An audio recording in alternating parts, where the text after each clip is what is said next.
After the nickel mine, we visited the Mupane Gold mine. While there, we visited two pits, the Tholo pit and the Tau pit.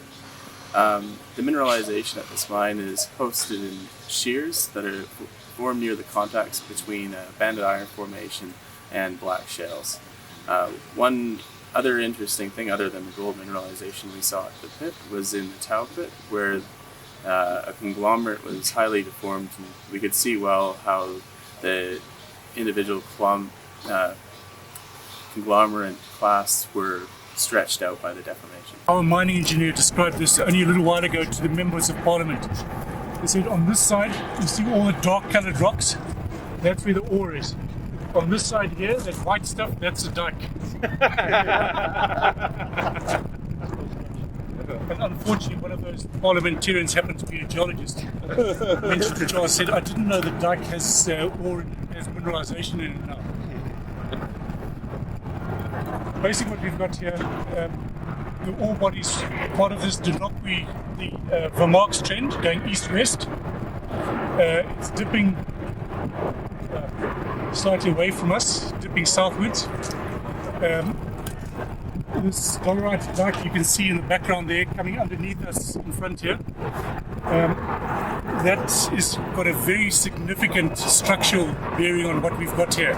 The old pit, you can see just that old little pit over there, with that acid rock drainage at the bottom, that very nasty 1 to 2 pH water down the bottom. The ore body is, if you look at the bottom down there, where the water is, you can see a little bit of sulfur coming out.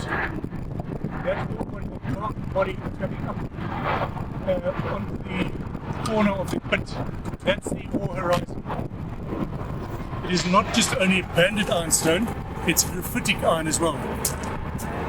So that graphite is causing problems in the plant. It's scavenging a little bit through over here. Plus we've also got some smectite clays here. We've got one of them that's a non-tronite.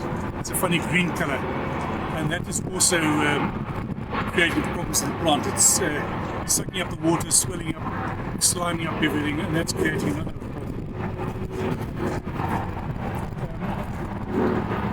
So our ore body is striking towards us here. It's not always with gold mineralization in it. There are patches, it's just depending on these cross-folding interference folds. This is a patch that's got gold in it.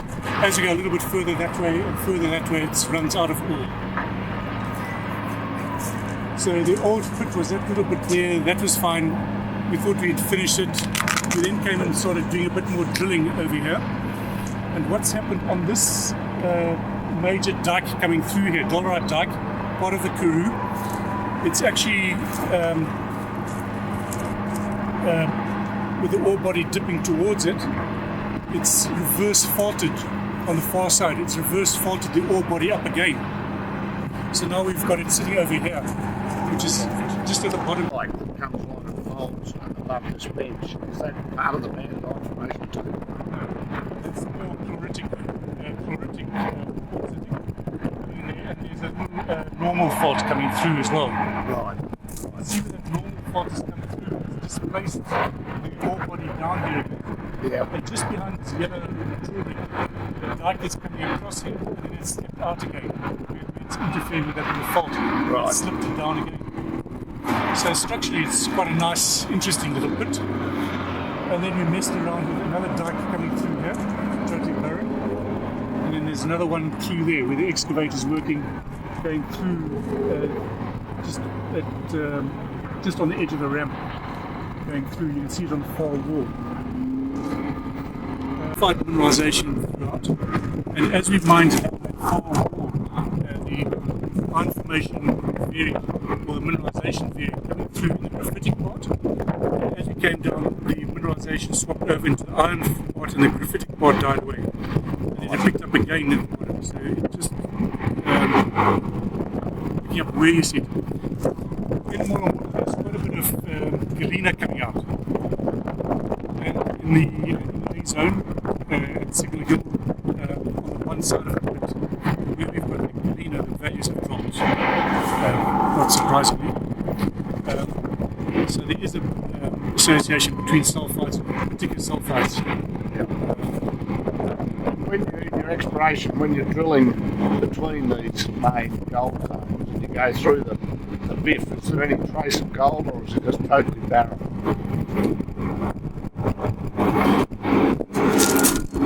I haven't come across that. It's soil sample that's been done on an intense basis, 400 meters by 50 meters, and those have been looked at spread of mineralization for the association. We're actually trying to get the XRF machine in here to see if we can get real lifetime to see if it's mineralized or not. Right. Gold won't pick up the association You get with arsenic and antimony and copper and a little bit of mercury over at A zone. Right. So the associations might work and say that's where it is. I'm very skeptical. I think it's the arsenical spread is far wider than just where the gold is.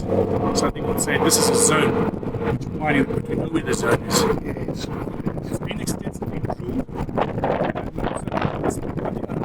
It's on a 8x6 meter RC grade control drilling. It's very tight. But I was just trying to find out information about what's going on. Yeah. You might be able to get some other trace elements, like vanadium, for instance, with the arsenic to try and narrow down the target. Yeah. The lab that we've got here, it's just a fire assay lab.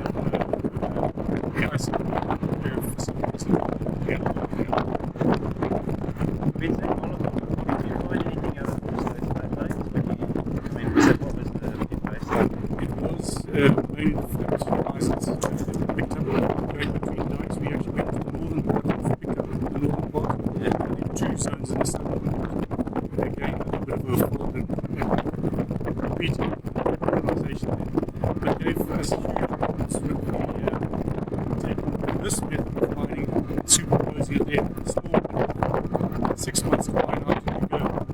So dilution and benches didn't match up with where we should have been. So the subgrade pile still got quite a bit of mineralization in it. It was a bit of a headache to trying to mine. You mentioned one of the deposits, refractory gold. Is that a low metamorphic grade, or still unfibrillized? I don't know. Because quite often the lower metamorphic grade, the gold would stay in the structure of the pyrite, but as you go up metamorphic grade, it gets released. And you get free gold, which is obviously a lot easier to treat. Yeah. But most of that was vein quartz. Vein quartz, and that's running about 10 gram a ton. Refractory, 10 gram. So we should be able to make something out of it. Yeah. Again, it was a policy that Iron Gold said we're not going underground. We aren't underground miners. We just open pit ones. And there's been a few people that have got underground mining experience, and that's what we're looking at, is going back underground there. And Rainbow, just around the Matsuwachi Hills in the background, there's underground possibilities there. We're looking at Tau now, going underground there. We discussed a little bit further with the pushback versus underground. It's still early days now. But that will be mined, that has to be mined. And then the place that I'm going to mine is a tailings dam.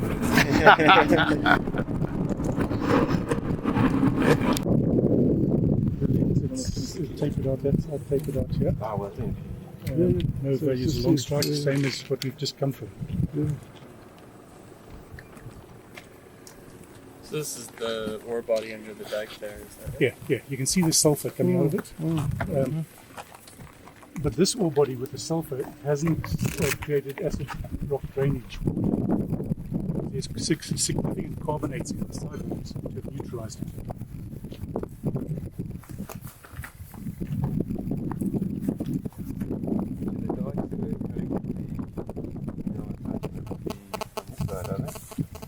Did Charles say that?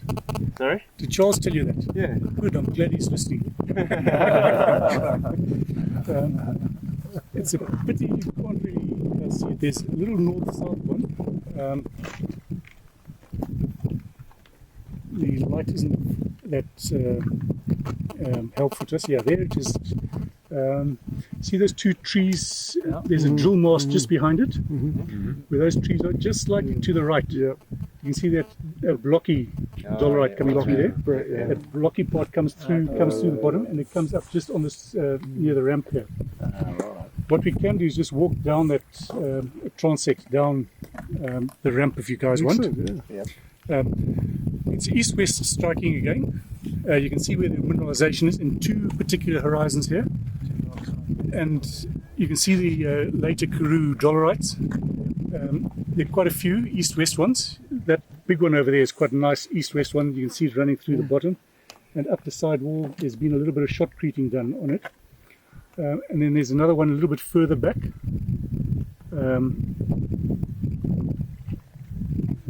Can't really see it that easily, but there is another one east-west running through there, and then some of them joining between the two. So we've got that same setup that we saw in Tolo. So when you've got all of these different directions, east-west, north-south, intermediate ones, which is your mining direction underground, and how you're going to keep the walls up? It gives us a challenge on that. As you mine down here, the bottom of the pit was about 3.5 grams a ton. The width of it, I drilled a couple of holes off the ramp.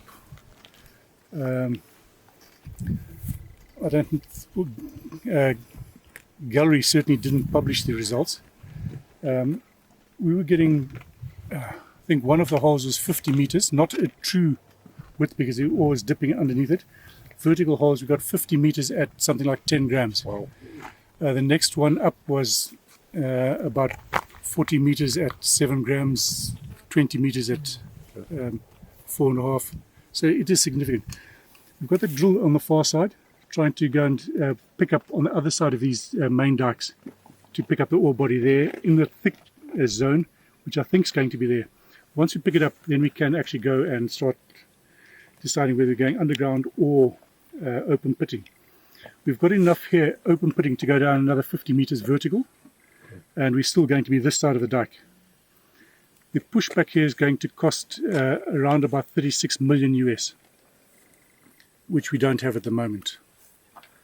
So we actually caught a little bit on funding. We can go and get funding. I'm sure government will provide soft loans for us to carry on being in production here. Or we go underground. So there's different parameters we're looking at the moment. So that's where Stephen will carry on looking at the mining side and let me go a little bit further afield. Little tension gashes, these little quartz veins coming across.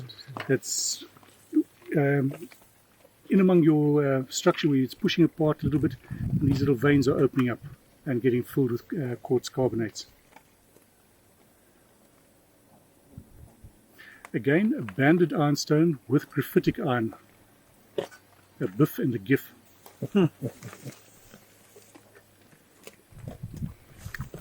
On the dump over the way, because we've had so much sulfide in here, the mineralization we've put onto there, it's trying to rehab around the place, but in order to ensure that we don't have water penetrating down to the sulfides and creating sulfuric drainage, we've capped it. No soil put on top yet. It hasn't been shaped and sculpted yet, because we don't know what we're going to do here. Because if we have to mine here, we might have to utilize that dump again. So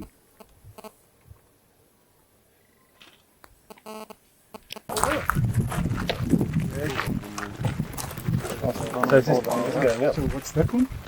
What's that one there? Oh, yeah. Well, the intrafolia folds, aren't they? That's correct. That's it.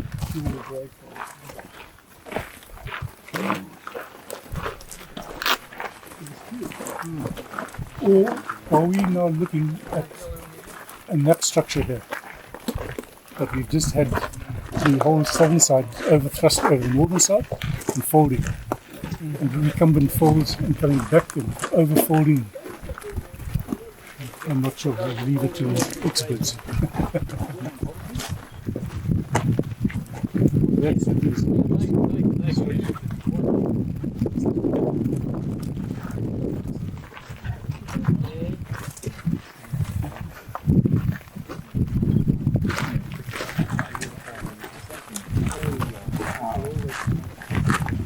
carbonate being able to come in and quartz veining. And it's almost at right angles to the rest of the lithology. So there is gold within the veining as well. Right. These ones I haven't found any gold in this quartz veining. Inside the core there has been some quartz veining in the package. And some of that has gold. This is not even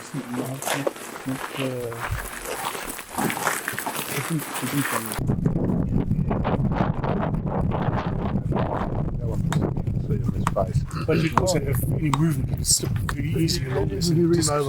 Yeah. It's not uncommon to have up to 25% carbon. So if you start looking here, you've got some little bits of green colouring coming into it. And that's the swelling clay.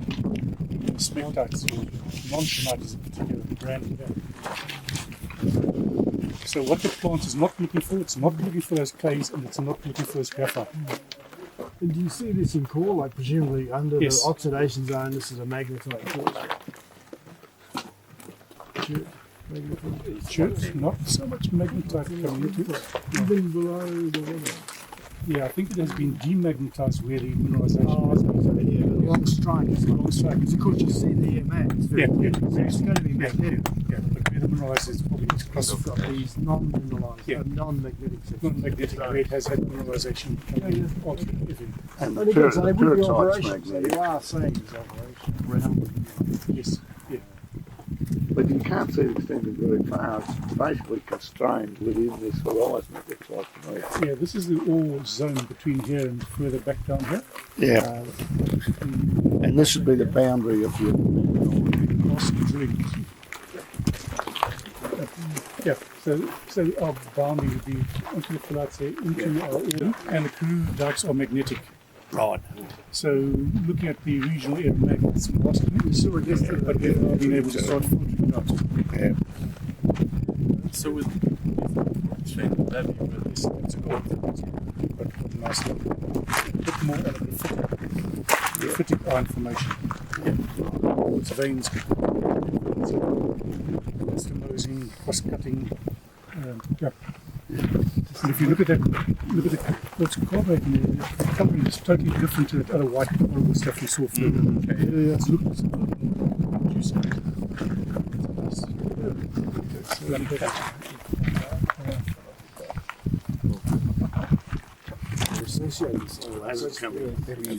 Just as a appreciation. Yeah, the second phase supposedly when everything had been prepared and bridgehead and carbonate, and then this second bunch coming into it. Is that hydrothermal alteration? Yeah, and there is a little bit of veining in there. This quartz carbonate vein. You can see tiny little veins. Yeah. That's the precursor. That's the precursor. And also the main ore. And also the main.